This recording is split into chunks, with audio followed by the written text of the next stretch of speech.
Уважаемые коллеги, добрый день. Традиционно хочу поздравить вас с наступающим Новым годом. Несколько слов сказать о нашей работе за уходящий год, за 2016. И ничего сенсационного не скажу, если отмечу, что, несмотря на все сложности, правительство сработало, как мне представляется, с оптимальным эффектом. Да, действительно, у нас еще продолжается некоторый спад, но по сравнению со спадом прошлого года это день и ночь. И есть все основания сказать, что в следующем году мы выйдем уже на траекторию роста. Важно только, чтобы этот рост был поступательным и увеличивался из года в год. По некоторым направлениям, а именно в сфере макроэкономики, у нас заметные сдвиги в лучшую сторону. Вполне вероятно, и скорее всего так оно и будет, у нас будет наименьшая инфляция за последние 25 лет. Как мы помним, в 2011 году было 6,1%, в этом году будет меньше 6%, уже уверенно можно сказать, может быть 5,8%. Ну и в реальном секторе экономики тоже есть определенные позитивные движения, имею в виду некоторые сферы и области машиностроения, сельское хозяйство. Все это очень хорошие предпосылки для решения задач, перед которыми стоит страна в 2017 наступающем году. И здесь, безусловно, нам нужно обеспечить рост производительности труда, на этой базе добиться, как я уже сказал в начале, роста ВВП,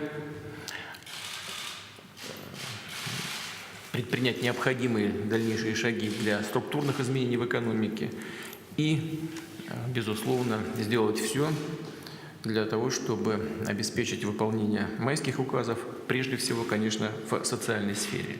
Вообще, вот самое главное, что удалось сделать правительству за 2016 год, это добиться оптимального баланса между решением задач в сфере экономики и в сфере социального развития.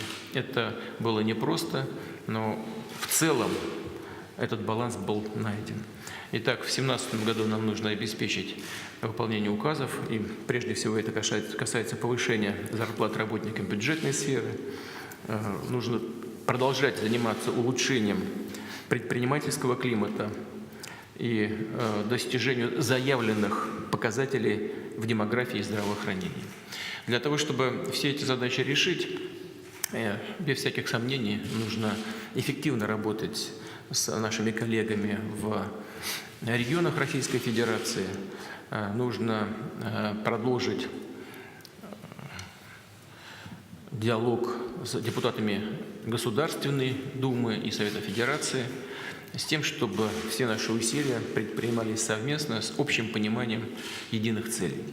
Я хотел бы вас именно на такую работу совместную нацелить. И в завершение хочу еще раз пожелать вам самого наилучшего в наступающем 2017 году и поблагодарить за работу в 2016. Спасибо. Спасибо. Уважаемый Владимир Владимирович, коллеги, мы прежде всего хотим поблагодарить президента страны за те слова, которые только что были сказаны, за подведение итогов деятельности правительства в уходящем году. Только что прозвучали оценки того, что мы с вами делали, и того, что еще предстоит сделать, причем в самое ближайшее время. Приоритеты, как было только что сказано Владимиром Владимировичем, у нас действительно остаются прежними. Они формируются президентом, они, как правило, произносятся в ходе провозглашения послания Федеральному собранию, ну и основываются на тех документах, которые являются базовыми для развития страны, в том числе указом президента Российской Федерации от 7 мая 2012 года. Почему я также хотел бы акцентировать на это внимание?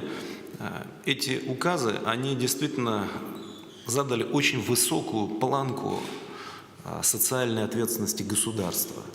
И даже несмотря на те сложности, с которыми столкнулась наша экономика, мы все-таки должны постараться обеспечить все от нас, как от правительства, зависящее, для того, чтобы эти указы по основным параметрам были исполнены в те сроки, которые, собственно, ими и установлены. Владимир Владимирович только что сказал, о каких параметрах идет речь. Это действительно вся система социальных отношений. Это и зарплаты, и достижение иных социальных индикаторов, здравоохранение, образование. Все то, что является абсолютно необходимым для любого гражданина нашей страны, все то, что является самым важным в деятельности исполнительной власти. И несмотря на то, что и этот год действительно для нашей экономики был не самым простым, все-таки мы можем отметить, что экономика практически восстановилась. Мы действительно вправе рассчитывать на рост экономики в следующем году, а это как раз создает лучшие условия для исполнения тех социальных обязательств, которые существуют у правительства и вообще у власти перед народом Российской Федерации. Во время этого года было много разных событий. Хотел бы также поддержать то, что было сказано Владимиром Владимировичем в части необходимости выстраивания полноценного диалога со всеми политическими силами и в Государственной Думе, и в Совете Федерации, и активной работы на региональном направлении. Потому как мы с вами знаем, в регионах тоже существуют и трудности, и важные социальные задачи, и наша задача правительства, это высшая исполнительная власть в стране, заключается в том, чтобы обеспечить необходимую координацию работы со всеми регионами, чтобы житель каждого нашего региона, каждой нашей территории понимал, что его проблемы находятся в центре внимания исполнительной власти. Впереди у нас новогодние праздники, но, естественно, у правительства каникул не бывает. Вот. Вы все должны работать как следует, и предстоящие выходные. Тем не менее, хотел бы от нашего имени, от имени правительства пожелать Владимиру Владимировичу вам, как президенту страны, успехов, всего самого доброго и, конечно, здоровья в наступающем 2017 году. Спасибо большое. Еще раз всего доброго. Спасибо. И пригласить на чашку чая.